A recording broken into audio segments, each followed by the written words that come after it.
This story begins with a brutal betrayal. An Suho, our protagonist, a skilled swordsman, was on his knees in front of a group of people he once called comrades. His body was trembling, and his arm showed clear signs of being poisoned. He coughed violently, his breath shallow and rough, and it didn't take long for him to realize this wasn't just any normal poison.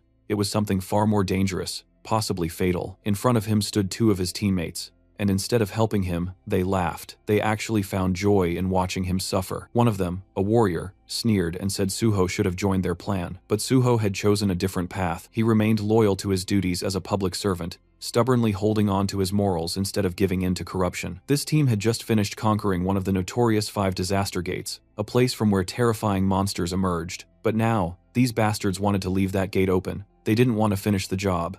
They wanted to make sure the monsters weren't completely wiped out, so they could return again and again. Because as long as the danger remained, so did their jobs, their influence, and their status. If the monsters were gone, the spotlight would fade, and so would their power. Suho remembered all the time he had spent with them, fighting side by side in life-threatening battles, trusting them with his life, and now they stood before him, watching him die without a shred of remorse. They justified their actions by saying Suho was the only one who had opposed the plan. Everyone else was on board. Then the archer stepped forward and casually extended his hand, offering Suho a second chance. He said that if Suho agreed to join their side, they'd let him live. But Suho wasn't a fool. How could he trust people who had just poisoned him and stood back to watch him suffer? Besides, he could already feel it. His body had been pushed beyond its limits. The poison had spread too far. There was no coming back from this. His survival was impossible. But even if he couldn't live, he could still do one thing: take at least one of these traitors down with him. With that, Suho began gathering all the energy he had left. A powerful aura erupted from him, sharp and overwhelming. A couple from the group was immediately paralyzed with fear, backing away in terror. But the woman in the group, even more frightened than the rest, tried to calm everyone down, insisting they shouldn't panic. The archer, clearly on the verge of losing control of his bladder, could tell this was bad, and then Suho moved. In a single swift motion, he charged forward. His blade slashed through the warrior's arm, and in the very next second, he beheaded the dark mage woman with deadly precision. The archer barely managed to retreat, dragging the healer with him. Their smug expressions, once full of arrogance, had completely vanished. In an instant, they were replaced by sheer horror. The healer quickly tried to save the wounded warrior, casting healing spells desperately, but nothing worked. To her shock, she realized she couldn't heal him at all. Her eyes turned to Suho. She saw something strange, something powerful. Suho was no longer just a dying man. He was overflowing with the power of will itself. And not just him, his sword had transformed too, now forged completely from that same indomitable will. It was called the Intangible Sword, a weapon born from pure determination. But that power came a cost. The energy that had kept him standing finally faded. Suho's strength gave out, and his body collapsed. He stumbled backward, falling off a cliff behind him. He dropped deep into the valleys below, disappearing from their sight, leaving behind nothing but silence. Suho slowly opened his eyes to the sound of chaos around him. There was shouting, sirens, and the distinct sound of people running. He was being carried by a firefighter, but he had no idea what was going on. His head was spinning, disoriented and foggy. Everything felt unreal, like a dream or a nightmare. The firefighter carrying him was rushing toward a designated safe zone, moving quickly through the crowded, panicked streets. Suho couldn't make sense of it first. The last thing he remembered was dying. He knew he had died. So, how was he here? Alive, confused, and being rescued. Then, something clicked. He noticed what was happening around him. A gate had opened, a presummoning gate. It had caused a dungeon outbreak. Monsters were swarming the area. More specifically, goblins. Dozens of them were running through the city, attacking anything in sight. As Suho looked around, he saw a familiar sign lying on the ground nearby. Sindorim Station. That's when it all made sense. His memories were correct. This was the exact station that had once been contaminated during a sudden gate outbreak. He had seen this happen before. Suddenly, out of nowhere, an arrow came flying through the air and struck the firefighter carrying him. The man let out a cry as he collapsed, and both he and Suho fell to the ground. The goblins were getting closer. Despite the pain, the injured firefighter looked at Suho and told him to run. But Suho didn't move. Instead of escaping, his eyes focused on the axe the firefighter had been carrying. Without hesitating, Suho grabbed it, took aim, and hurled it with all his strength at an approaching goblin. The weapon flew through the air and struck the goblin cleanly, taking it down in a single blow. And then, right in that intense moment, something strange appeared in front of Suho. Floating text, just like a digital display. It was a system window. It congratulated him on his awakening. For a second, he just stared at it, Stunned, it was exactly like before, exactly as he remembered. The system asked him to choose the class he wanted to pursue. Out of reflex, his finger almost moved to select warrior. It was instinct, but then he paused. No, this time he decided to delay his selection. Suho turned his attention toward the goblins, who were now cackling wildly, their screeches echoing across the battlefield. They looked completely unbothered, laughing like lunatics, as if victory was already theirs. But Suho wasn't amused. Without wasting another second, he launched himself straight into the horde. His movements were sharp and effortless, weaving through incoming attacks like they were nothing more than a breeze. One goblin, eager to land a hit, tried to sneak up on him from the side. But the moment its eyes locked on his Suho, it froze in horror, because right in front of it, Suho had just retrieved the same axe he had hurled earlier. The goblin recognized it instantly, its face twisted in pure panic. And honestly, if goblins wore pants, that one probably would have pissed itself right there. But Suho didn't care. He wasn't here for theatrics. Before the creature could even let out a scream, Suho slashed it down in one clean motion, cutting it off before it could make the area even more disgusting than it already was. He didn't stop there. Grabbing one of the goblin's sword from the ground, he kept moving. He knew exactly what he was dealing with. Goblins were dangerous, sure, but only to beginners. To someone like him, a veteran who had seen far worse, cutting down goblins was no challenge at all. For Suho, it was easy as fuck. Suho continued slashing through the goblins, cutting them down one after another with a speed and precision that was even sharper than before. In just a few minutes, the entire wave of goblins had been completely wiped out. Ended so quickly, it almost felt unreal and illegal. As the dust settled, Suho looked down at the sword in his hands. He realized how easily he had gotten carried away. In that moment, he wasn't calm or calculating. He had acted purely on instinct and emotion. And while that raw power was useful, he knew that during times like these, what he really needed was a cool head. But then again, if he wasn't mistaken, he had been brought back to the past for a reason. This was a second chance, a rare opportunity to start everything over from scratch, and he wasn't going to waste it. Suddenly, several system windows popped up in front of him, congratulating him for mastering multiple swordsmanship skills. But just then, something else caught his attention. The firefighter nearby was staring at him, clearly curious. The way Suho had fought didn't go unnoticed, and the man couldn't help but wonder if this guy is a player. Suho simply gave a slight nod in response and turned his focus back to the system. He had made up his mind about his class selection. He would become a healer. With that decision made, Suho walked up the firefighter and politely asked if he could take a look at his injury. The man looked a bit confused. Just moments ago, he had saved Suho, and now Suho was offering to heal him. It didn't quite add up, but Suho didn't hesitate. He activated his magic healing light, and instantly, the warm glow of the spell began to take effect. In almost no time at all, the wound healed completely. The firefighter could hardly believe what he was seeing. How could Suho be a healer when he had just watched him take down an entire goblin wave like a trained swordsman? Before the man could ask more questions, another system window appeared. It was time for Suho to select a weapon from the arsenal. He didn't even hesitate. He knew exactly what he wanted. He picked out a beginner's sword, the same one he had used before, and began preparing himself to challenge the gate ahead. This sudden determination made the firefighter a little nervous, even panicked. The gate up ahead wasn't something to be taken lightly, but Suho had something important to rely on. He had acquired the swordsmanship talent before selecting a class. This was a key detail. Skills obtained based on innate talent could be used regardless of which class a player chose, and as the player leveled up, those skills and class skills also would continue to evolve and grow stronger. Suho recalled something. Isabella's Holy Spirit had been the top-tier upgrade of healing light. If only he'd possessed that kind of power back then, maybe things could have turned out differently. But this time, he was going to do things right. He had a clear plan. He would walk the path of both a swordsman and a healer. And as he remembered the faces of his former teammates, those scumbags who had betrayed and abandoned him, his resolve grew even stronger. He stepped closer to the gate, the one that had nearly killed him in his past life. Back then, he was weak and unprepared. But now, with the fundamentals of swordsmanship engraved in his very being, he knew he could handle it. Without a trace of hesitation, Suho began walking forward and stepped inside the gate. As Suho stepped through the entrance, he suddenly found himself standing in the middle of a dense, shadowy forest. Almost instantly, the system window appeared in front of him, displaying the name of the area, Green Red. A strange name, but there wasn't much time to think about it. After walking for a short while, Suho stumbled upon the gruesome sight of multiple goblin corpses scattered across the forest floor. Judging by their positions and expressions, it looked like they had been running from something or someone far more terrifying than themselves. Their twisted bodies suggested fear, not just defeat. That's when Suho heard something, a low guttural sound from nearby. He turned his head toward the source, and just like that, he recognized what was behind it. 2 towering hobgoblins dragging along the corpse of a creature they had hunted. These weren't the weak, annoying goblins he'd seen before. Hobgoblins were a whole different beast, bigger, meaner, and more dangerous. And when they spotted Suho, their eyes lit up with excitement. To them, human meat was a rare treat.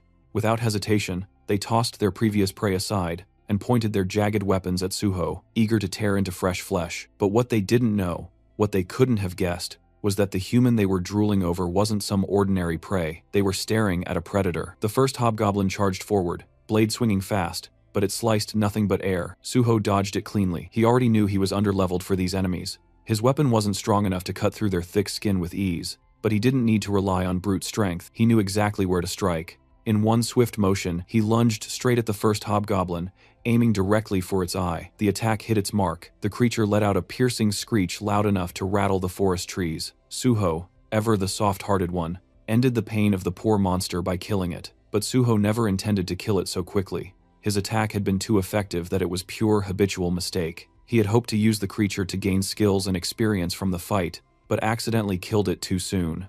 Turning toward the remaining hobgoblin, Suho decided to make proper use of this one. The second monster, furious over its fallen comrade, roared and charged forward, swinging its weapon wildly in rage. But Suho was calm. He focused, dodging each attack with careful footwork. The hobgoblins slashed left, then right, swinging like a bitch he is, but none of its blows landed. In this world, repeating the same action over and over could eventually lead to acquiring a skill related to it. Suho knew this, and sure enough, after evading several more attacks, a small grin formed on his face. He had obtained a dodge skill, but he wasn't done yet. Now he aimed for his second skill. Suho began parrying the incoming strikes, deflecting the blows with precise timing. Parrying wasn't just a basic move. It had deep roots in weapon-based combat, and served as a foundation for many other advanced skills. It was essential, and Suho wanted it. After a few more successful parries, the system finally notified him that he gained the parry skill. Unfortunately, by then, the hobgoblin had already grown tired. It staggered, breathing heavily, clearly reaching its limit. And so, just like before, Suho gave it peace, this time by swiftly beheading it. It wasn't out of cruelty, just necessity. Now, with 2 fresh skills in hand, he was ready to fight more. He wanted to face more monsters, not for the thrill of battle, but to earn skills, gather experience points, and grow stronger. Outside the gate, the atmosphere among the waiting hunters was tense and frustrated. They had just found out that someone had entered their assigned gate without permission. The moment the news spread, curses began flying left and right. Most of them were angry and felt disrespected, grumbling about how someone had the nerve to step into their territory. Some were already making plans to teach this mystery intruder a lesson once they came back out. They weren't going to let it slide that easily. Meanwhile, not far from the gate, a firefighter was in the middle of a serious conversation. He was speaking with a few men in suits, people from the Hunter Association. They had come to investigate and were specifically asking about a hunter named Suho. The firefighter didn't hold back and told them everything he knew. From what he saw, Suho wasn't just some ordinary hunter. He had wiped out a horde of zombies on his own, and even healed his wounds in the middle of the chaos. One of the officers listening to the report looked visibly surprised. He hadn't arrived late, yet somehow, by the time he got there, the goblins were already completely wiped out. And to top it off, the person responsible was supposedly a healer. He tried to brush it off at first, saying it wasn't possible. In their experience, healers didn't have the combat power to do something like this alone. But still, if this guy really managed to clear the gates solo, especially one full of goblins, then they couldn't ignore him. If he pulled it off, they would absolutely have to recruit him. Meanwhile, Suho was out in the field, busy hunting down hobgoblins and collecting experience points one after another. He moved quickly and efficiently, beheading multiple hobgoblins at once with ease. His attacks were clean, controlled. He deliberately spared one hobgoblin, letting it live. Just one glare from Suho was enough to make the monster bolt faster than Usain Bolt. But that was exactly what Suho had planned from the start. He wanted the creature to escape and bring back more of its kind. With a brief break in action, he decided to check his status. Thanks to the wave of hobgoblins he had just defeated, both his stats and skills had improved significantly. While looking at the pile of goblin corpses around him, another thought crossed his mind. There was still something useful left in those bodies. Inside the monsters, there were magic stones. These particular ones were D-grade magic stones. Nothing too rare, but each one could sell for around 50,000 won. That was more than enough reason for Suho to take the time to collect them. Under normal circumstances, he wouldn't bother with this kind of work. He didn't have the luxury to slow down. But right now, his financial situation was closer to a beggar than a hunter, so he wasn't going to let these stones go to waste. He began removing the stones from the fallen monsters one by one, carefully storing them all in his inventory. By the time he was done collecting the loot, he felt genuinely satisfied. This was a decent haul, but just as he was about to take a breath, that calm was interrupted. A sudden wave of pure killing intent hit him like a wall. When he turned to face it, about 30 hobgoblins were already approaching. Leading them was the same monster he had let go earlier, the one that had fled in terror. And now, with the confirmation, the entire group charged towards Suho all at once.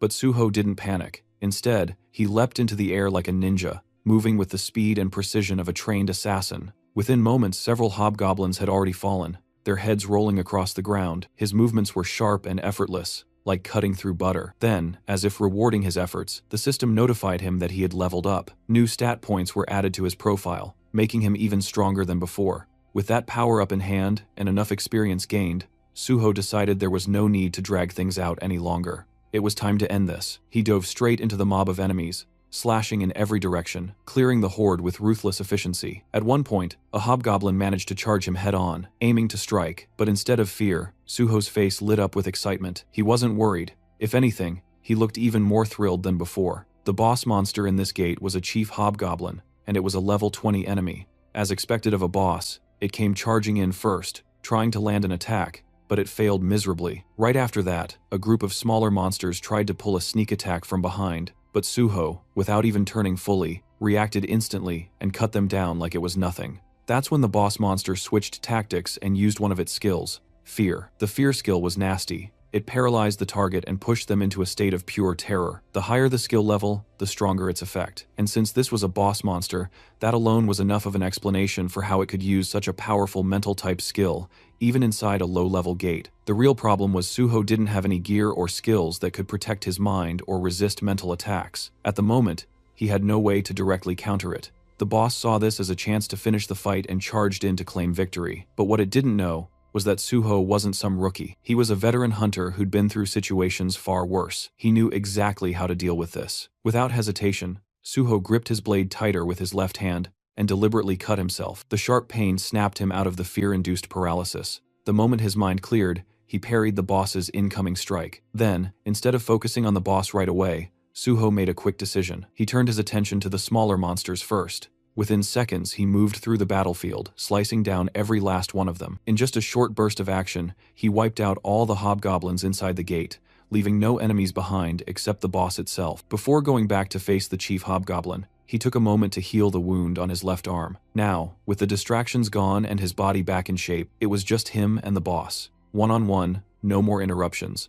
And from the look on the monster's face, it didn't seem all that confident anymore. The fight between the two had begun, and they exchanged blow after blow. Suho gave it his all, swinging his sword with determination. But because of his relatively low level, none of his attacks seemed to deal any serious damage to the monster. It was becoming clear that a head-on approach wasn't going to work. Realizing this, Suho decided to change tactics. Instead of aiming blindly, he drove his sword straight into the monster's thigh, targeting a weak spot to slow it down. In response, the monster activated its fear skill once again, hoping to paralyze Suho and gain the upper hand. But this time, it didn't work. Once a person overcomes fear, it loses its grip, and Suho had already faced it once and conquered it.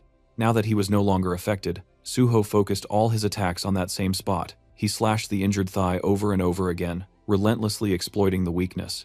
After a few more precise and forceful hits, the boss monster finally collapsed to the ground, barely alive, clearly on the brink of death. But Suho wasn't finished yet. Instead of going for the final blow, he suddenly used his healing light, a skill meant to restore health, and he used it on the monster. The creature, already confused and half dead, was now completely thrown off. It couldn't understand why the human who had nearly killed it was now trying to heal it. Suho, on the other hand, was delighted. He had just realized he could keep the fight going. By repeatedly attacking and healing the monster, he could extend the battle and use it as training. Some time passed in this strange cycle: attack, injure, heal, repeat.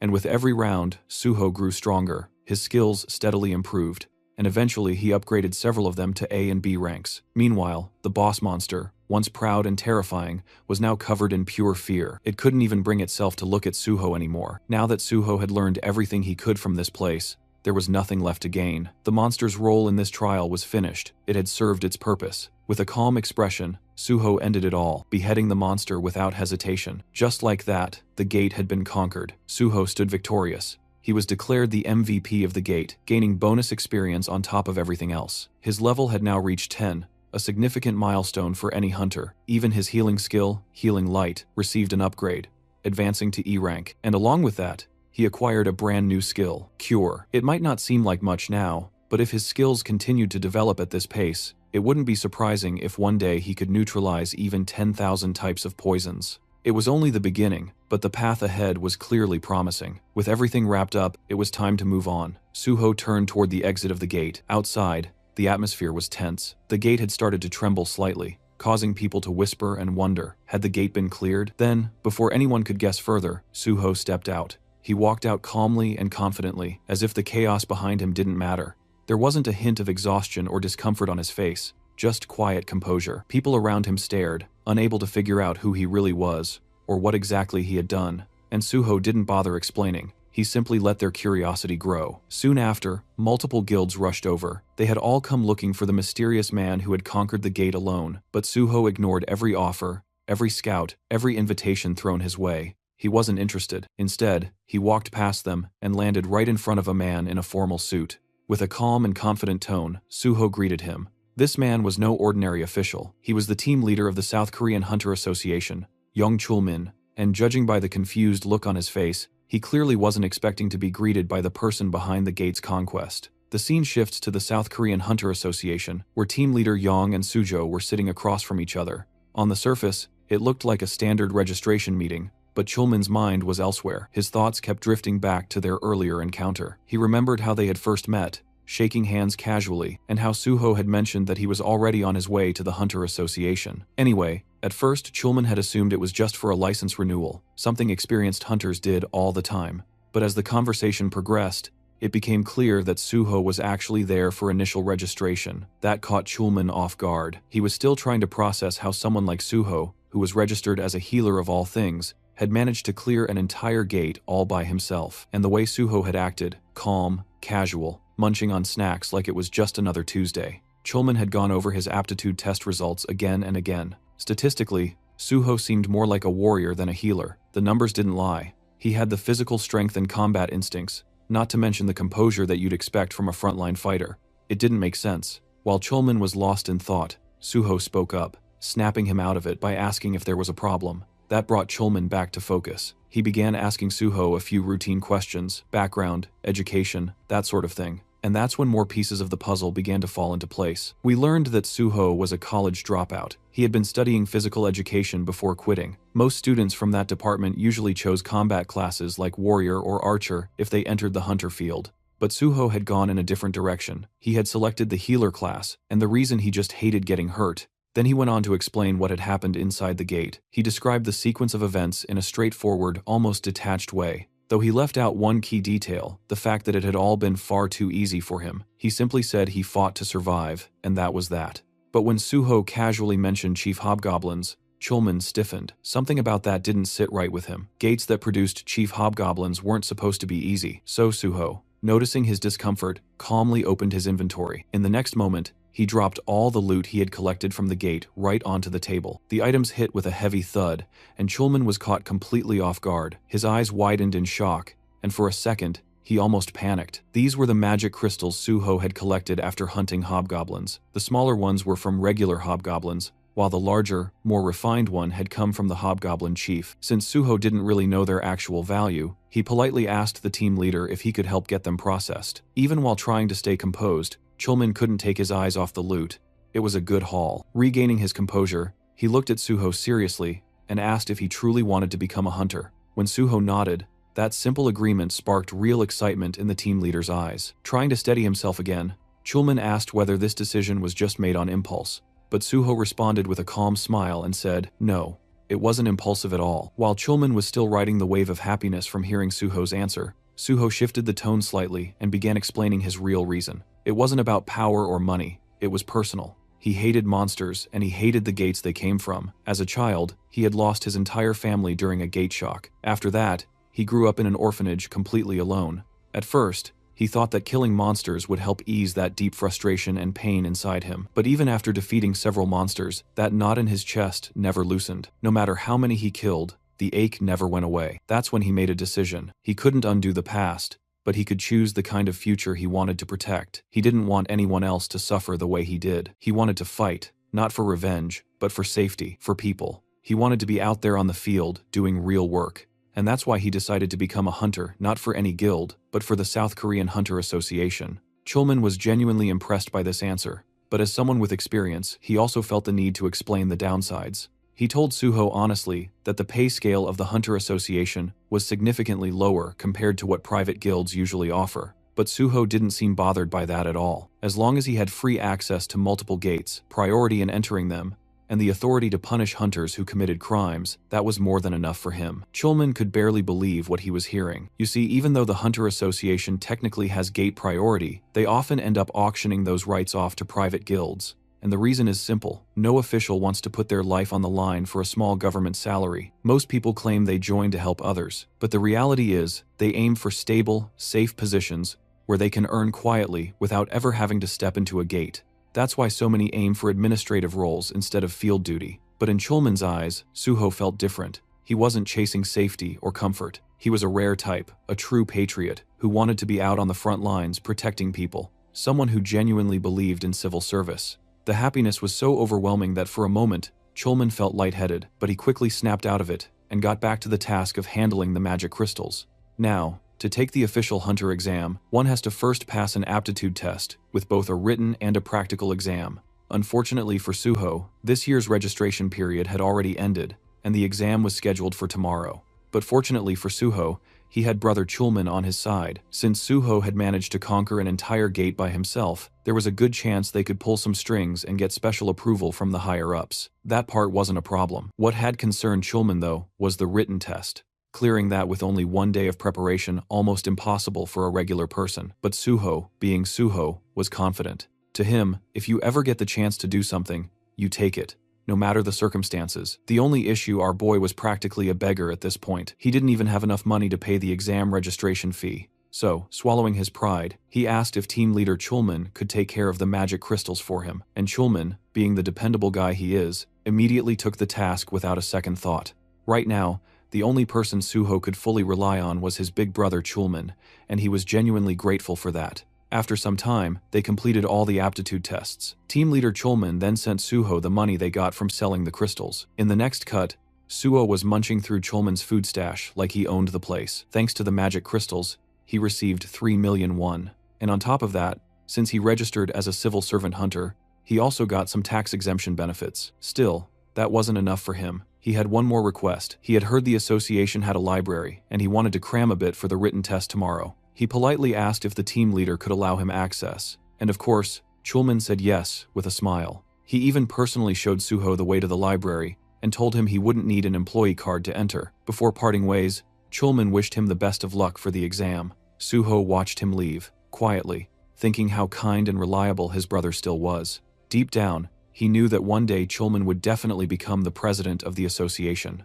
And with Chulman out of the picture, Suho turned his attention back to the library. His goal was clear: find something tied to his past life. He remembered major events happening, things that shook entire regions, but the details were always hazy. Human minds weren't built to carry memories across lifetimes, and he was no exception. Still, somewhere in this place was the key, a fragment of knowledge or a skill he wanted badly. After poking around a bit more, Suho finally stumbled on something strange. A book, massive, ancient-looking, and so thick it refused to fit on any shelf. Curious, he picked it up. The moment he cracked it open, the system pinged in with a strange message. The book wasn't from this world. It also mentioned that there was a special way to use it, something beyond just reading. And Suho, he already knew what that meant. Without hesitation, he held the book above his head like some RPG character, triggering a hidden quest. For a split second, he felt like a complete clown. Nothing was happening. His arms were getting tired. Frustration bubbled up fast because he was damn sure this was the only way to activate it.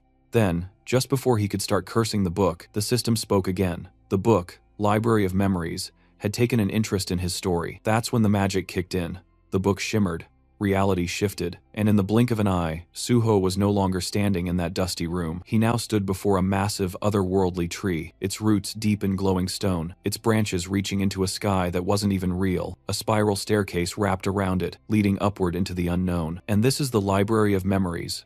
It's then revealed that the Library of Memories grants its user the ability to recall everything they've ever seen or heard, including painful or traumatic experiences. Normally, the human brain copes by forgetting, but once this ability is acquired, the user is burdened with flawless memory. The original owner of this skill was the manager of the Hexagon Guild, a former Korean Hunter Association employee. While studying in a library for a career change, she unintentionally gained this ability after using a book as a pillow just because lying face down was uncomfortable. Suho thinks about how lucky she was to stumble upon such a skill and feels grateful to her for introducing him to it. He even plans to treat her a meal one day. The system window then prompts Suho to donate his own story to the Library of Memories. He considers how powerful the ability truly is. It could help him restore every memory he's ever had, especially since human recollections tend to fade and warp over time. Realizing its value, he decides that obtaining the skill is necessary to retain every detail with precision. A message appears, confirming his story has been accepted. Suddenly, a strong wind whirls around him, and the system announces that the Library of Memories is now accessing and recording his experiences. Suho starts floating in midair, surrounded by radiant texts. As a diagram materializes above the book, another message follows, stating that the Library of Memories has officially opened. It will store everything he's seen and heard, giving him access whenever needed, while also suggesting important information. Suho stares at his hand, sensing that the recording process feels a bit off, likely because this entire space is some kind of illusion. Now that he has the skill, he decides to try it out. He closes his eyes and revisits a previous battle. There, he sees himself severely wounded. The moment floods back with vivid emotions, and he feels the fury rise in him once again, confirming the memory's intense clarity. He sees the ones who betrayed him, people he now recognizes as selfish cowards who had delayed sealing the gate just to save themselves. He swears to never forgive or forget them. His consciousness floats among countless system windows. The memory unsettles him, and he wishes he'd chosen to recall something less painful. Then, out of nowhere, one system window shows a shocking notification. He's being given a chance to become stronger. As the first person to reach the realm of the transcendent, the system announces it's rebooting for player On Suho. He's left speechless as the world around him reverts to normal. A thought crosses his mind. Could it be that the system really sent him back in time? He remembers having once reached the state of unity with the Divine Sword and obtaining the first SS rank skill. But now, as the first to attain transcendence, he's being given a new opportunity, something no one's ever experienced before. Suho starts to realize that his return to the past might not be just a coincidence. In the next moment, he arrives at a certain place by taxi. As he steps out, he reflects on how meaningful this second chance really is. Now he has an opportunity to prevent the disasters that once struck him and to handle the unpredictable gates that had caused countless casualties. Determined to tackle these gates faster than before, he reminds himself that every second matters. He soon arrives at a huge building nexus. Standing before it, he's impressed by its sheer size and acknowledges that this is the biggest private hunter academy in the country. He also sees it as a place where he can make good money to secure his future. With firm resolve, he heads inside. A cheerful receptionist greets him and asks the reason for his visit. Suho responds that he wants to meet Director Kim Soo. The receptionist, surprised, asks if he has an appointment. Suho says no, but insists it's important. He simply asks her to pass along a message. The solo conqueror of the Syndrome Station pre-catastrophe gate is here. The scene shifts to the director's office, where a calm woman introduces herself as Kim Soo, the director of Nexus Academy. Suho introduces himself as An Suho. Director Kim invites him to sit and acknowledges his achievement at the Syndrome Gate. She then asks why he came to Nexus. Suho explains that he's here to apply for a scholarship. The director is clearly surprised by the request. Suho confirms it and mentions that he also plans to take the hunter license test scheduled for the next day. Still trying to wrap her head around the situation, Director Kim asks how long it's been since he awakened. Suho calmly replies, "It happened today." Shocked even further, she checks her documents and repeats in disbelief. An unregistered hunter who awakened just today wants to take the test tomorrow and has already solo cleared a catastrophic level gate. Suho confirms everything. He adds that a connection within the Hunter Association helped him secure a spot in the exam. His goal is simple: to rank first. His confident declaration leaves the director even more surprised. Then Suho states his condition. If he ranks first, he wants to be officially granted Nexus Scholarship student status with full financial support. Suho knew full well that for an unknown newcomer, reaching the top wouldn't be easy. But he wasn't some beginner. He was a battle-hardened veteran who had cleared countless gates. Whether anyone else believed him or not didn't matter. That choice was up to them. Director Kim recognized that clearing such a dangerous gate alone was no small feat. Still, she reminded him that the hunter test was a completely different matter, with an average pass rate of less than 20%. Suho made it clear if he didn't get first place, they could ignore him and cancel the scholarship deal entirely. Intrigued, Director Kim asked why he chose Nexus instead of more prestigious academies like Hexagon or Prime. Suho answered bluntly. Despite being the biggest academy, Nexus had hit a rough patch in recent years. It hadn't produced a single top-ranking student, and that had hurt its reputation and admissions. Silently, Director Kim acknowledged the truth. Nexus was in desperate need of success, and no current student had shown any signs of becoming a breakout talent. If Suho really did take first place, Nexus would gain the most from spotlight. His proposal in that sense was perfectly timed. Still, the director couldn't help but wonder what kind of person makes such a bold offer with that much confidence. Curious, she asked how much money he was expecting from the scholarship. Suho responded by asking about the rewards for becoming the top student. She explained that the prize included a full refund of tuition, an additional bonus of 30 million won, and the opportunity to immediately join the Nexus Guild. Suho nodded. It seemed fitting for the country's largest academy. But then, with a grin, he added that 300 million won would be even better. The number stunned Director Kim, but Suho kept going, saying that considering the advantages that came with being the top student and the scale of the academy, the amount was fair. For Nexus, 300 million wasn't much anyway. Deep down, Director Kim knew he wasn't wrong. Reluctantly, she agreed and told him that if he ranked first, she would pay him the 300 million. Later, Suho wandered around the campus. The more he explored, the more he realized just how enormous it was, bigger than most amusement parks. Once enrolled, he wouldn't be missing anything. The staff members showing him around chuckled proudly, explaining that Nexus was the largest academy in all of South Korea. Suho noticed the guide looked tired, and figured they'd probably been woken up just to give him a tour. Feeling slightly guilty, Suho thanked him for showing him around so late. The guide smiled, saying it was the least he could do for someone so important.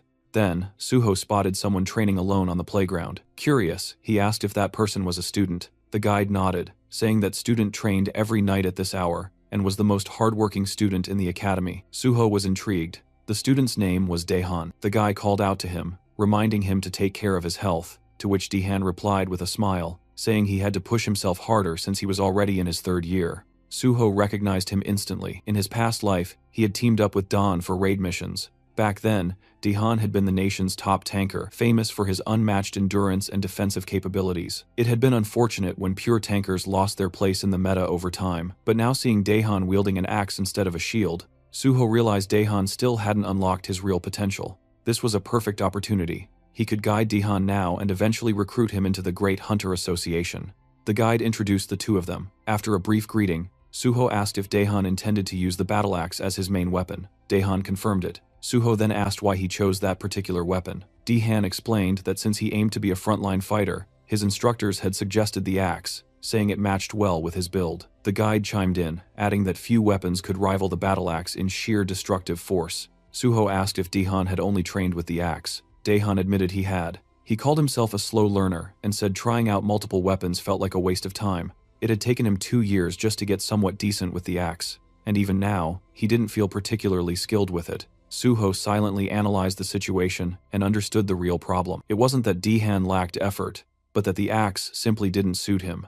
It wasn't a matter of dedication. It was a case of poor direction. If his progress hadn't improved early on, he should have switched weapons. Suho found it surprising that even the top academy in the country missed something this obvious. He suggested a different mindset. Since players would eventually receive stat adjustments, it made more sense to pick a weapon that felt natural to them. With skill correction effects, proficiency could rise quickly, but true performance in battle relied on knowledge and experience. In Daehan's case, the battle axe was clearly a mismatch. While it delivered heavy hits, the long cooldowns made users vulnerable, and considering Daehan's large frame, it became even harder to protect him effectively. When Daehan heard this, he was taken aback. He'd spent the last 3 years training with an axe. Suho acknowledged his dedication, but pointed out that Daehan's real strength might be in tanking. He advised Daehan to try using a kite shield on his left arm and a one-handed blunt weapon in his right hand. According to Suho, this setup would significantly enhance Daehan's overall combat effectiveness. Daehan hesitated. Switching roles right before the exam felt risky, especially since the test was happening the very next day. Suho then asked him to think about what truly forms the backbone of a raid party. While many believed it was the mage, in reality it was always the tank. The tank's job was to draw the enemy's focus and protect the team. To do that properly, a tank needed both a shield and a secondary weapon for crowd control. Suho's reasoning finally clicked with Daehan. Motivated by the insight, he decided to give it a shot. Suho was glad that Daehan didn't let doubt hold him back, and appreciated how quickly he could think and adapt. Suho wished him luck, and Dihan thanked him before heading off. Right after that, the guide explained that Director Kim had asked him to give Suho a tour, which is why he introduced him as a guest. But now the guide was curious. Was Suho actually an instructor? He seemed to know a lot about combat and contracts. Suho clarified that he was an instructor, though internally he realized it probably looked suspicious for someone without a license to know so much. He explained that he was more like a stakeholder. The guy nodded and mentioned he'd just received a call. The contract was ready, and it was time to return to the director's office. Then came a day of the hunter test. The area in front of the association building was packed with examinees, all armed with swords and ready to earn their hunter licenses. Everyone had been preparing relentlessly for this moment, sharpening their skills and reaching peak performance. Ironically, Suho, the same man who had cleared a gate all by himself, was in his worst condition. After finishing the test, Suho walked out, reflecting on the purpose behind it. It had been organized because of concerns over possible doping, but in his opinion, those measures didn't mean much. Most cheaters didn't use drugs, they used skill buffs. During the test, one woman in particular, and several others, had shown magic levels no one at level 5 should naturally have. The system then notified Suho that his magic sensing ability was far sharper than most. He had fully mastered the skill of magic detection. Thanks to that, Suho found it easier to notice oddities. Although nothing had been officially reported, he could already tell that many were cheating using buffs. He knew it was time to put an end to this. Looking at Chulman, Suho felt grateful to have at least one honest person around. As he walked in the hall where other candidates were discussing their tests, he couldn't help but feel like he'd unintentionally become a cheater himself. Chulman walked up and asked how the test went. Suho replied that he was confident he'd pass, but then asked why Chulman was there. Chulman explained that he was helping out since the association was always short-staffed. He'd also heard that this written test was the hardest one yet, but Suho's confidence was impressive. Suho responded that he believed he had solved it, and asked if he could bring something up. Chulman agreed, as long as it wasn't about the test itself. Suho said it was somewhat related. He pointed out that during the test, there hadn't been any checks for buffs and asked why. Chulman asked what he meant by buff checks. Suho explained that while the association did conduct urine and blood tests to prevent drug use, and confiscated personal items to prevent cheating through gear, they didn't seem a check for skill-based cheating. He suggested that using magic detection could help spot buffed individuals more effectively. Chulman appreciated the input and promised to look into it before the practical exam. Suho said he'd get ready for the next test. Before he left, Chulman stopped him and said he personally hoped Suho would do well and that they'd get to work together. He wished him luck on the practical, and Suho thanked him. 30 minutes later, at the site of the practical test, the announcer informed everyone that the exam had been delayed by 2 hours due to issues with the dive capsules. All candidates were directed to grab lunch at the cafeteria and wait either in the lounge or the training area, but Suho wasn't convinced. It felt like an excuse. He suspected that Brother Chulman had already started cracking down on those trying to cheat using buffs. Moving swiftly, just as he'd expected, with 1,200 candidates and a pass rate of under 10%, spotting cheaters could easily bring that rate down to 7%. Anyone who passed under those conditions would undoubtedly be top-tier talent. Suho decided to observe the other candidates to spot anyone who might be worth keeping an eye on. Just then, voices caught his attention. One man was challenging another to a match. The second guy snapped back, telling him to back off and stop picking fights, but the first guy clarified that he only wanted to spar, joking that the other was afraid his lack of skill would be exposed. Annoyed, the second man shoved him and told him to stay out of his face. The first man then raised a wooden sword and asked what would happen if he struck first. Before anything could escalate, Suho stepped in and blocked the wooden sword with his own, making the attacker pull back. The second man was stunned and asked Suho if he'd lost his mind, but Suho calmly said he'd handle it and told the man to stay out of it. The guy asked who Suho was. Was he some sort of officer? Suho simply said he was just another test taker, but warned that dealing with someone like this attacker would only cause unnecessary trouble, so it was best to leave it to him. The attacker then questioned why Suho was getting involved. Suho smiled, introduced himself, and offered to be the attacker's sparring partner since he was so eager for one. But the attacker wasn't impressed. He scoffed, saying he wouldn't waste his time sparring with someone weak like Suho. That word weak caught Suho off guard. The attacker claimed Suho just got lucky earlier and warned him not to get arrogant, ordering him to leave. But Suho turned the tables, asking if he was scared. The attacker, annoyed, asked what that was supposed to mean. Suho suggested they find out if it really was just luck, hinting that the attacker was too scared to test it. Provoked, the man accepted the challenge, hurling insults and calling Suho just another coward in the crowd. Suho agreed to the spar, but said they should get a supervisor's approval and use the designated sparring arena. With permission granted, both of them stepped into the training arena, drawing attention from nearby students. The referee reminded them they could only use training weapons provided by the association, and warned that the match would be stopped if things got out of control. As the match started, the attacker charged first, swinging his wooden sword. Suho blocked it with ease. The attacker leapt into the air, swinging downward, but Suho dodged effortlessly. Furious and surprised, the attacker threatened to tear Suho apart, but Suho stomped down on the man's wooden sword and taunted him, calling him pathetically weak. The insult pushed the attacker over the edge. This man, Park Yong, was known as a mad swordsman, obsessed with strength, always seeking out skilled opponents to fight. His thirst for power had turned him into a relentless combatant. Suho remembered how skilled Yong had been during their last encounter, and was surprised to see him among the same batch of test takers. He immediately realized that Yong needed to be stopped before repeating past mistakes. Without warning, Suho delivered a powerful kick that sent Yong flying. As he hit the ground, Suho mocked his earlier arrogance. Stunned, Yong questioned how Suho was so strong. Suho calmly warned him that charging in blindly wouldn't work, hinting that Yong had never faced someone as powerful as a level 10 before. Most of his previous opponents probably never got past level 5. Getting back up with a smirk, Yong admitted Suho seemed too calm and announced he'd go all out. Suho welcomed it. Yong unleashed a barrage of strikes, but Suho dodged them effortlessly with just one hand on his sword. The intensity of Yong's attacks had definitely increased, and Suho acknowledged the added weight behind him. Then, Yong went all in, using his signature dragon sword technique. A flash of blinding light erupted as the swords clashed. Yong thought he had finally landed a decisive hit and began to celebrate, but when the light faded, Suho was still standing, completely unharmed. He blocked the attack. Shocked, Yong trembled and demanded an explanation. Suho smirked and said the attack was too slow. In reality, Yong had only managed a basic version of the dragon sword technique. Without a hunter's license, it was impossible to master the real thing. Enraged by the humiliation, Yong charged again, but Suho dodged every attack with ease. At one point, Suho dropped into a crouch, baiting Yong into one last reckless charge. Just as Yong shouted that the match was over, Suho landed a powerful upward strike to his chin, knocking him out cold. Yong hit the ground, defeated and dazed. Struggling to understand what had happened, Suho calmly repeated that his attacks were simply too slow. Though Yong was seething, all he could do was lie there, muttering Suho's name under his breath. Watching this, Suho realized that Yong's obsession would now revolve entirely around defeating him, ignoring everyone else in the process. With that distraction taken care of, Suho figured the testing center might finally quiet down. Meanwhile, the supervisor who had been observing everything were left stunned, snapping them out of their daze. Suho casually spoke up, reporting that he'd accidentally knocked out Park Yong and asked them to take care of him. In the next scene, Suho sat inside a room filled with various machines. Looking around, he noticed there were more skilled individuals present than before, probably anti-doping inspectors disguised as technicians.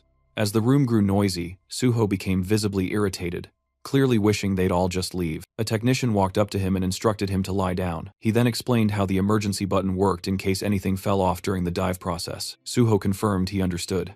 Once the system powered up, Suho lay down, and cables were attached to both sides of his head. A system window appeared indicating that the Hunter Practical Test program had been activated. As Suho's consciousness connected to the simulation, the dive progress steadily climbed 5%. Then 40%, then 77%, until it hit 100%. The connection was successful, and the healer class test scenario began. When Suho opened his eyes, he found himself in a different world. Right away, he could tell this test wasn't going to be easy, especially considering how few people passed the healer exam. In front of him were wounded individuals calling for help, and some were trapped under rubble. One girl in particular was desperately trying to lift a huge stone. As Suho took in the chaotic scene, he silently criticized the Hunter Association for being too ruthless with the scenario. The whole situation already felt traumatic. Before continuing, let's understand the context of the practical test. It's considered the centerpiece of the Hunter exam. The main goal is to evaluate how well a participant fits into their chosen class. Every year, the simulation scenarios change, and the criteria for passing also vary. Typically, these tests involve one-on-one fights or surviving waves of enemies. A participant's score depends on how long they last and how many opponents they defeat. But for healers, it's different. The focus isn't just on how strong their healing powers are. While healing ability matters, the most valued quality is sacrifice. Healers who put their own lives on the line to save others earn higher scores. As monsters began to approach, Suho reflected on the nature of the test. In this scenario, the healer is expected to die protecting the patient. The issue, his own stats were still active. Walking toward the monsters, he spotted a sword on the ground. Looking at it, he realized he'd have to take a serious beating before dying. Unlike the others, he questioned the logic of letting himself be beaten to death. Dying once had already been enough for him. Nearby, others screamed for help at the sight of the monsters, but Suho knew those screams were illusions. In reality, he was surrounded only by corpses. He approached a terrified girl and asked if she was okay. Shaking, the girl warned that the monsters would return and they had to run, but Suho knew the real mission. He had to protect her until the end. Reassuring her, he promised that the rescue team would come and that he'd keep her safe until then. With resolve, he stood his ground, ready to fight the oncoming monsters. Back in the observation room, players started exiting the simulation pods one by one. One of them stepped out, thinking he could have done better. A woman thanked him for his efforts and instructed him to gather his belongings and head outside. She then moved to another pod and checked the screen. It displayed the details of a participant, Kang Jin-young, Archer class, with a recorded time of 9 minutes and 4 seconds. She commented that this season's scores were particularly low due to the test difficulty. Curious, she asked Director Shin how long Suho had been inside. Shin replied, 30 minutes. Shocked, she repeated the number, unable to believe it was that long. Rushing over to Suho's machine, she checked the display herself. 30 minutes. Still in disbelief, she asked if Suho was a warrior. Shin corrected her, saying Suho was a healer. Refusing to believe it, she accused him of lying, but Shin pointed to the sword Suho had been holding and urged her to look closely. Together, they reviewed the simulation footage. Watching Suho in action, the woman asked again if he was really a healer. Impressed by his combat ability, she wondered aloud if he might be disqualified for not dying. But Director Shin clarified there was no rule requiring death. The test's real purpose was to protect the patient until the end. She nodded in agreement. Shin explained further. Suho was meeting all the conditions. He never abandoned the patient, fought near her, and continued healing her throughout. He was risking his life to protect her. As long as all conditions were met, disqualification wasn't an option. Hearing that, the woman concluded that the top score for this exam had already been determined. Meanwhile, Suho was still battling inside the simulation. With incredible skill, he sliced through the monsters in a single blow. But even after his victory, Suho felt it wasn't enough. He needed to be faster. As more monsters appeared, he eliminated them one after another, showing unwavering focus. Eventually, he wiped them all out. A system message popped up. Your understanding of the skill footplay is very high. Congratulations, you've mastered footplay. Suho read the message and realized that although this was a simulation since it was based on real-world mechanics, the system could still recognize his physical control. The system acknowledged that he was directly controlling his body, making it possible to master physical skills, that is even here. Though the experience gained was less than in real combat, it was still a great way to train. In addition to swordsmanship, he had picked up various skills and upgraded all basic sword techniques to a rank. There were no experience points or item rewards, but the results were still satisfying. If he could eventually raise all his sword skills to a rank or higher, he might be able to develop a technique like Park Yong's dragon sword technique. Another message appeared. Great achievement. Your understanding of swordsmanship surpasses everyone else's. The system is impressed by your unique style and wishes to register it. Would you like to create a new swordsmanship skill by combining your basic sword techniques and footplay? Suho smiled, finally ready to create his own style. Guardian Sword. A confirmation window appeared, asking if that would be the official name. Suho confirmed. Another message congratulated him for his supreme mastery and recognized the creation of a new unique swordsmanship skill, Guardian Sword S. This new ability boosted the effects of all his sword and footwork skills by 50%. As a reward for this great achievement, the system awarded him 10 bonus stat points and expressed its hope that Suho would continue walking the path of the sword. A final message confirmed he had unlocked Sword Mastery S, a privilege granted only to those with deep understanding of swordsmanship. This lifted all restrictions on learning and using sword techniques, enhanced all sword-related abilities by another 50%, and removed any limitations tied to sword use. Suho quietly thought back to his past life. Back then, it had taken him over 10 years to reach this level of skill. But now, thanks to the knowledge he carried from that life, he had progressed much faster. He recognized how much his value had grown. Turning his focus to the exam, he recalled that the number of monsters was predetermined, and he couldn't help but wonder how much effort had gone into preparing the whole thing. With all his objectives completed, only 2 paths remained: either die at the hands of the monsters, or wipe them all out. Elsewhere, the supervisors watching the live footage were left speechless. They couldn't believe what they had just witnessed. For the first time in the history of practical exams, someone had defeated every single monster. They were in awe, not just of his combat prowess, but also because he had successfully healed the patient. One examiner even joked that they didn't need to bother checking the rankings. The winner was clear. A few days later, the scene shifted to the Hexagon Guild's headquarters. A confident guild member declared that their student, Kian, would surely be this year's top scorer. Another member agreed, proud of the effort they'd poured into his training. But then, someone noticed a congratulatory letter. As it was read aloud, confusion spread. Kian wasn't the top scorer after all. The name on the letter was An Suho. Everyone was stunned. The atmosphere immediately shifted, tense and confused as someone asked where Kian was. At that moment, the guildmaster received a call, and the scene changed again. Suho was now on a call with the team leader. The leader apologized for the late congratulations, explaining he'd been swamped with work, but he made sure to praise Suho for earning the highest score. He admitted he hadn't expected such consistency from him. Suho responded humbly, saying it was all thanks to the team leader, though the leader quickly deflected the credit, saying Suho's achievements were entirely his own doing. He also pointed out that Suho's exceptional performance had helped expose a number of cheaters who were illegally boosting their skills. This would lead to tighter rules in future exams, which he saw as a positive outcome. Then the team leader cautiously brought up a question. Was Suho still interested in joining the Great Hunter Association? Suho replied that although he might stay with the guild a bit longer, his ultimate goal hadn't changed. He still intended to join the association. The team leader appreciated his clear answer and said he'd reach out once the recruitment or testing schedule was ready. Suho agreed with a smile. Before ending the call, the leader reminded Suho to eat properly and look after his health, and Suho returned the same kind words. After the call ended, the team leader glanced down at something in his hand and quietly reminded himself to eat too. Back on Suho's side, he paused for a moment, something about the leader's tone lingering in his mind. It fell off. He wondered if everything was all right. Just then, his phone rang again. Suho checked the caller ID and seemed to know who it was. He answered and introduced himself. The caller was Kim Soo, who congratulated him on his success and confirmed that payment had already been sent according to their agreement. Suho acknowledged her efficiency, praising how professional her large guild was. Then came her proposal. She invited Suho to join the Nexus Guild, promising benefits better than anything other guilds could offer. Curious, Suho asked how far they were willing to go. Kim Soo assured him that she'd do everything possible to match his expectations. As a top student and scholarship recipient, she said adjusting the contract terms would be no problem. She even suggested meeting in person to finalize the deal. Suho, however, politely declined for now, mentioning he had personal plans that day. He promised to review his schedule and get back to Earth soon. Still, he did hint that considering he was a Nexus scholarship recipient, it would be logical to join Nexus over any other guild.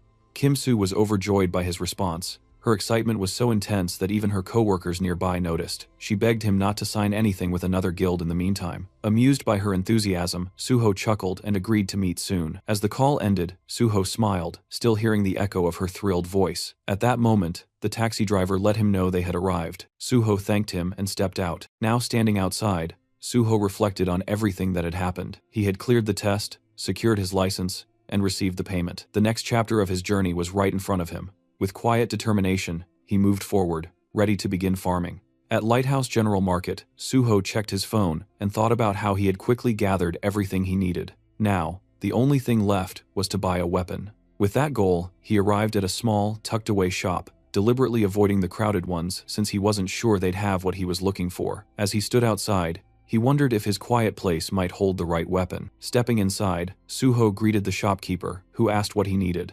Suho explained that he had just become a hunter and was looking for a lightweight weapon. The shopkeeper directed him toward a section with cheaper items. When Suho glanced at them, he noticed thick layers of dust and realized most low-grade weapons came without verified data. But that didn't mean every unverified weapon was useless. Some weapons needed to go through a process called liberation before revealing their true potential. These special weapons usually gave off a subtle aura, a kind of signal, though most players in places like this wouldn't recognize it. Suho picked up one of the weapons and activated his magic detection skill. A faint smile appeared on his face. He had found it. After walking out with the weapon, Suho thought to himself that if the owner ever found out the spear's true worth, he'd regret letting it go so cheaply. But for now, it was time to begin. Suho closed his eyes, focused, and began pouring his magical energy into the weapon. The spear absorbed his power at a fast pace, draining his energy quickly. Realizing how much it was taking out of him, Suho stopped and collapsed to the ground, completely exhausted. He understood that if he'd pushed just a bit more, he might have passed out from magic depletion. To awaken the weapon, he needed a magic stat of at least 100. Though he couldn't use it yet, he knew it would become a powerful asset in the future. He promised himself he'd level up fast and unlock its full potential soon. Meanwhile, inside the PBS building, reporter Jinwei received a phone call from Suho. Suho introduced himself and confirmed that he was the top scorer in the recent hunter test. He also revealed that he had personally handled the unprecedented gate incident at Syndrome Station all by himself. Jinwei was shocked by the revelation, taking a moment to silently process the fact that Suho had cleared such a dangerous gate even before officially becoming a licensed hunter. In Jinwei's eyes, Suho was already a monster. When Jinwei asked why Suho had reached out to him directly, Suho explained that he had found Jinwei's blog during a search. He mentioned that while he knew about Jinwei's privileged upbringing, he respected Jinwei's decision to pursue journalism out of genuine interest. Suho shared that he had big plans and would soon become a source of major headlines. He then proposed that Jinwei work as his exclusive reporter. Jinwei was skeptical, wondering if Suho was just trying to tie down a wealthy journalist as his subordinate. Internally, he dismissed Suho as just another ambitious oddball with delusions of grandeur. Even though he understood what Suho was suggesting, Jinwei was uncomfortable with the idea. He admitted he craved exclusives, but he had no desire to work under anyone.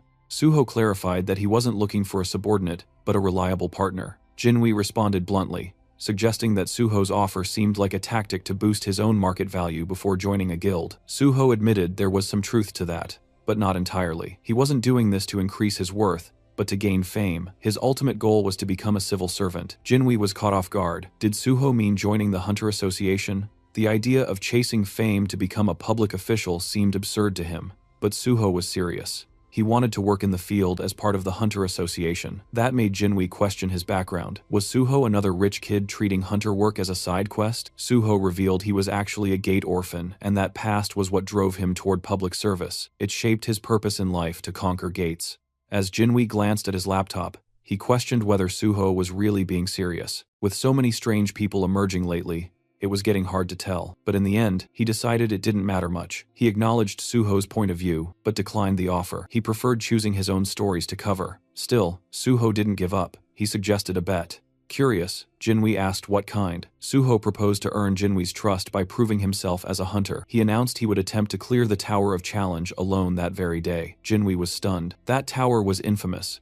Clearing it was considered impossible even for a full party. Doing it solo sounded downright insane, but Suho was confident that if he pulled it off, it would be enough to convince Jinwei. If he succeeded, he wanted Jinwei to become his personal and exclusive reporter. Suho remembered the Jinwei from his past life, a top-tier broadcaster from PBS, famous for his pride and elite background. He'd gained popularity as a journalist who never took requests. Yet, in Suho's previous life, they had teamed up many times thanks to Jinwei's sharp reporting and rare influence over public opinion. But that same brilliance made him dangerous to others, like a thorn, always in someone's side. Eventually, Jinwei got caught up in political conflicts, was forced into early retirement, and eventually disappeared from the scene. This time, Suho silently vowed to prevent that fate. During the call, Suho made his proposal. If he could conquer the Tower of Challenge solo, Jinwei had to become his personal reporter. Though stunned, Jinwei agreed. If Suho truly managed to do it, Jinwei promised he'd support him with everything he had as a journalist. The call ended with Suho confidently declaring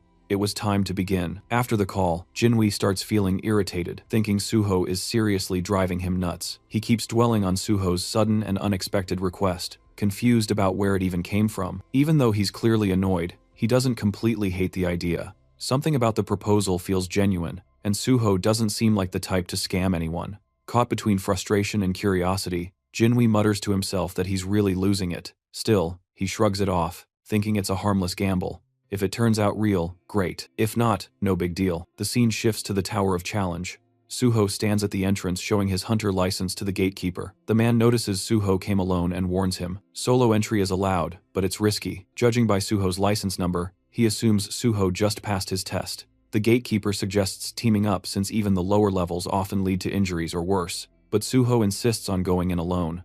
Respecting his choice, the man informs him of the 70,000 won entry fee and tells him to pay once he gets the invoice. Suho nods and thanks him.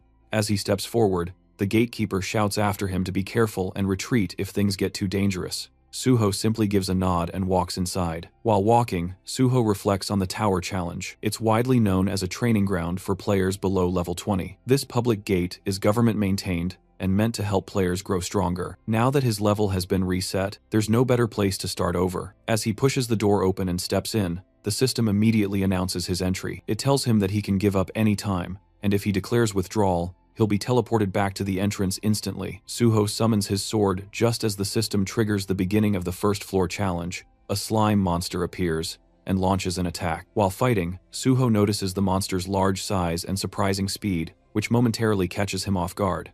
Despite being just a level 1 creature with barely any attack power, its movements are annoying, and getting stuck with it could slow him down. Wanted to finish it quickly, Suho drives his sword through the slime's core, destroying it. But then he realizes something. This slime can multiply. That irritating trait means that when its core splits, it regenerates into several smaller versions. Even though there's a limit to how much they can divide, there's still a threat. This regenerative ability is one reason why most players enter the tower in parties. Monsters usually show up in groups on almost every floor.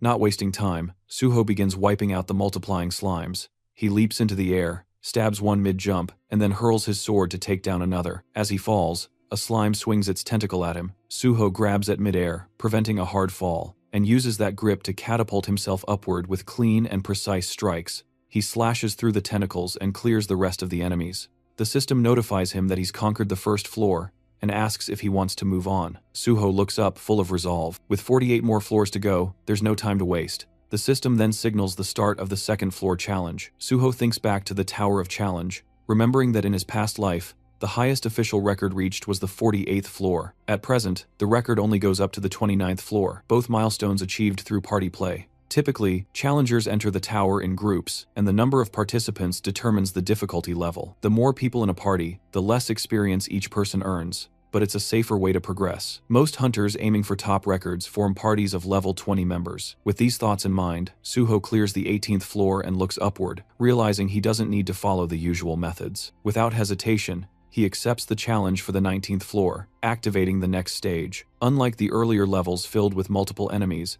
this floor has only a single powerful monster. While that makes the opponent stronger, it also means that defeating it alone is enough to pass the stage.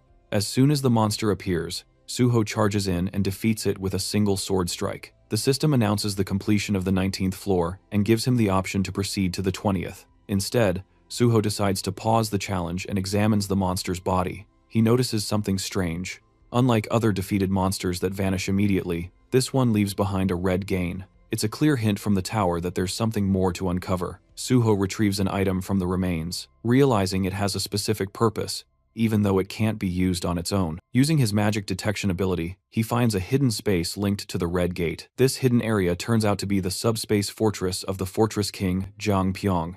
This subspace is unique because, unlike others created using items, it allows living beings to enter and leave freely. Inside, Suho finds himself in a place that looks like a cave. A glowing object appears, and the system informs him that the fortress's previous owner is dead.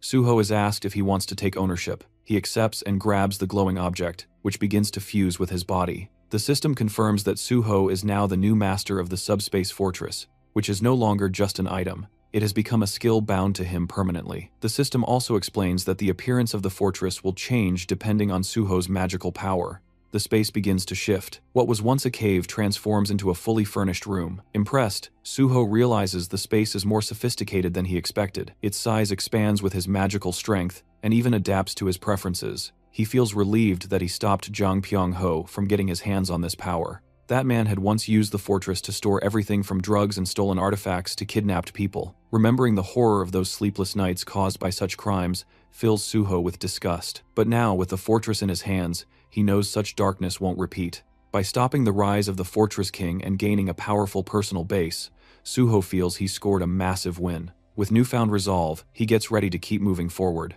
Jinwei was scrolling through his phone reading an article with growing interest. He noticed that a lot of students had started gravitating toward Nexus lately. Suho had once talked about wanting to join the Great Hunter Association, but this exclusive media coverage suggested that Nexus was confident Suho would end up with them. Jinwei felt uncertain. Only time would tell. Still, he couldn't stop thinking about how many floors Suho had already cleared. Right then, a system alert popped up. The 30th floor had just been conquered. The Tower of Challenge record had been shattered, and someone was already advancing to the 31st floor. The nearby crowd went silent in disbelief. Murmur spread. Was a new record, a team raid, or something even more insane? Their shock deepened when the system immediately announced the 31st floor had also been cleared. Just moments after it began, Jinwei froze. If this really was Suho, then he'd completely misjudged him. Until now, Jinwei had chalked up Suho wins to luck and theatrics. But if this insane pace was real, then Suho was a rival he'd be stuck competing with for a long time. Inside the Hunter Association,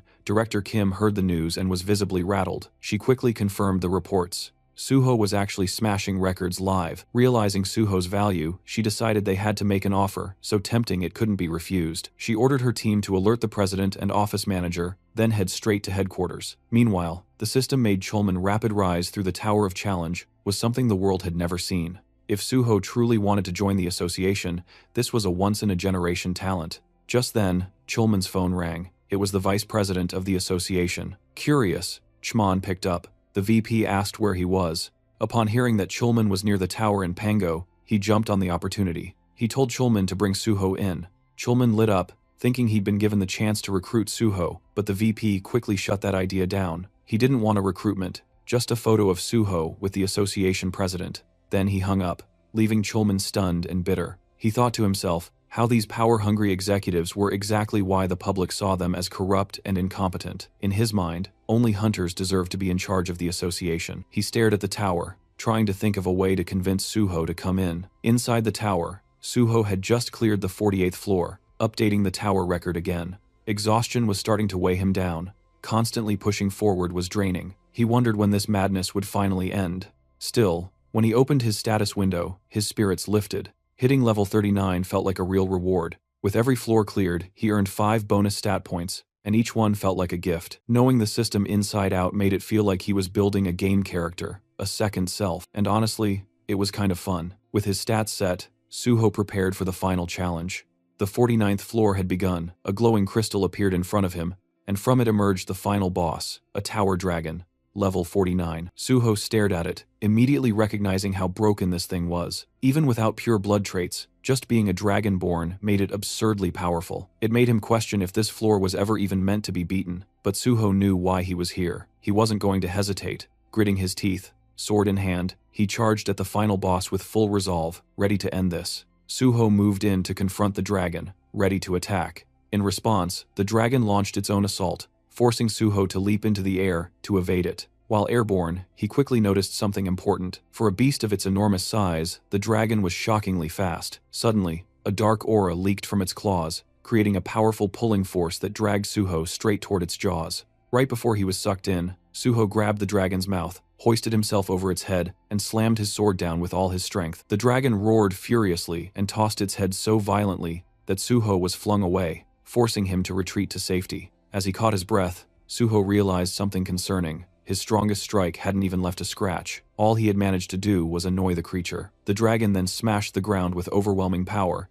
sending deep cracks tearing through the floor. Suho ducked behind a large rock, silently grateful for his high stats. Without them, the shockwave would have killed him instantly. He quickly understood that although the dragon's level wasn't unbelievably high, its natural traits made its body absurdly durable. Standard attacks were useless. He needed to target its weak point, the reverse scale. Since this dragon wasn't level 100 yet, it likely couldn't completely hide that scale. After scanning its body, Suho spotted the vulnerable point near its tail. Without wasting a second, he charged in and struck the rock-hard scale with all his might. The dragon howled in agony, and a system notification appeared. The tower dragon had entered a rage after its weakness was hit. Suho left his sword lodged deep in the reverse scale, knowing the fight wouldn't end quickly. Dragging this battle out would only make it more dangerous. He channeled even more power, pushing the blade deeper. Enraged, the dragon unleashed its fear-based ability. Suho's body froze as he slipped into a hallucination state. The system confirmed he had fallen under fear. He tried to cure himself, but the system informed him that such a high-level fear couldn't be removed. Before the dragon could crush him with its tail, Suho opened the entrance to his subspace and vanished inside. He immediately chugged a purification potion. The system confirmed the potion's effects as the hallucinations vanished. Relieved, he reminded himself that only people he allowed could enter this subspace. He had bought the potion casually from the general market, unaware that he would need it so soon. The fight was far more intense than he had expected. Even after removing the fear status once, he wouldn't get immediate resistance, and cure spells were useless. That meant he would have to repeatedly retreat into his subspace and rely on purification potions, something clearly unsustainable. He needed another plan. Searching through his inventory, he briefly considered calling the mad pulverization scholar. Before he could decide, the system notified him that he had learned a basic combination formula from a skill book, and a combination jar appeared. Understanding its significance, he placed 3 unusual items into the jar: the unknown thief's socks, the unknown minstrel's instrument, and the unknown cleaner's broom. The jar began its fusion process. Suho knew that combinations using absolute formulas always succeeded.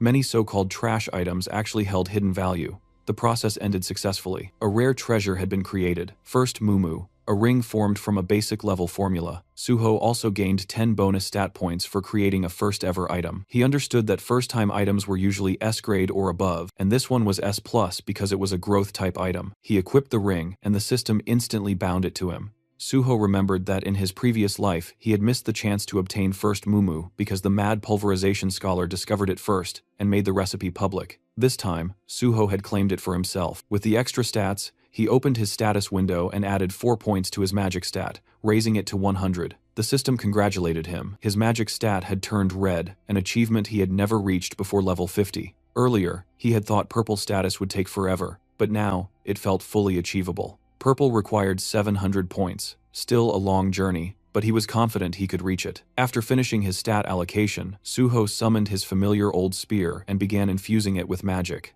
The weapon absorbed power at an incredible rate. Once the required amount was reached, the system acknowledged the successful awakening. The spear had transformed, it was now the Shadow Spear. Round 2 was about to begin. The system revealed the weapon's origins. It was one of the Shadow Lord's treasures, forged from the bones of a shadow beast, and it had acknowledged Suho as its first awakener. The spear could now be summoned from his shadow, and regenerated using magic and shadow energy. Suho understood the weapon's value immediately. Just as Zhangpyeong had the subspace fortress, the Shadow Lord, a monarch-level being, had wielded this spear. If that entity existed within the gate, Suho was now holding its signature weapon. He felt relieved he had secured it before anyone dangerous could claim it. Time to test it. He summoned the spear again, appreciating its convenience. Since he couldn't attack from within his subspace fortress, he would need to step out and hit the reverse scale while the dragon slept. Suho exited the subspace and climbed to a rocky ledge overlooking the beast. Raising the shadow spear, he hurled it straight into the stone embedded in the dragon's tail. The spear pierced through, and the dragon writhed in pain.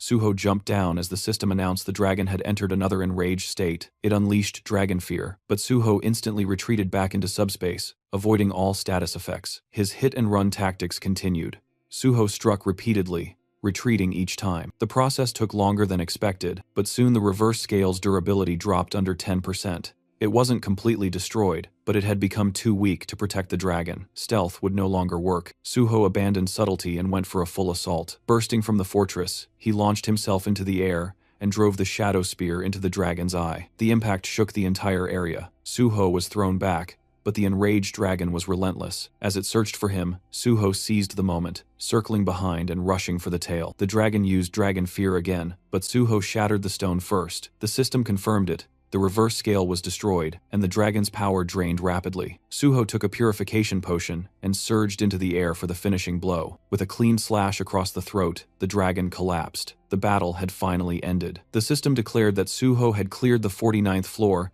and set a new record for the Tower of Challenge. He received 10 bonus stat points, and more rewards began pouring in. Lying on the ground, he processed the achievement. He had conquered the entire tower, something neither past nor present versions of himself had ever done. For reaching level 40, he gained a new skill, Healing Spirit, an area of effect healing ability that, once mastered, could cover an entire battlefield. The evaluation wasn't done yet. Recognizing the difficulty of his feat, the system rewarded him with dragon blood. Suho was shocked. This was the signature power of Yoma, the monster player. So this was where Yoma had obtained it from the Dragon Mountains. The system explained that inheriting dragon blood granted a dragon's power depending on how far the user pushed themselves. Before Suho could summon the Shadow Spear again, the system alerted him. The weapon was reacting to the tower dragon's shadow. It absorbed the shadow entirely, undergoing another transformation, Shadow Spear Plus. A hidden function called Shadow Devour, not even listed in the original description, had grown stronger. Part of the weapon's consciousness had awakened. Suho checked the updated stats and was stunned. Shadow Binding and Shadow Regeneration had both risen from A rank to S rank. Shadow Binding could now rip out a target's shadow and immobilize them, while Shadow Fangs tore the shadow apart, causing continuous bleed damage. Growth-type weapons truly exceeded normal equipment. Satisfied, Suho prepared to leave, but something on the ground caught his attention, a massive fang. The system identified it as a mighty dragon's fang capable of inflicting an incurable debuff that nullified all recovery. Suho was stunned again. He had obtained a dragon byproduct, something believed to be almost impossible to secure. It confirmed that the tower dragon had been a pure blood dragon, which naturally dropped materials. This entire battle had been a jackpot. With everything collected, Suho finally turned to go, certain that reporter Jinwei would be waiting for him outside.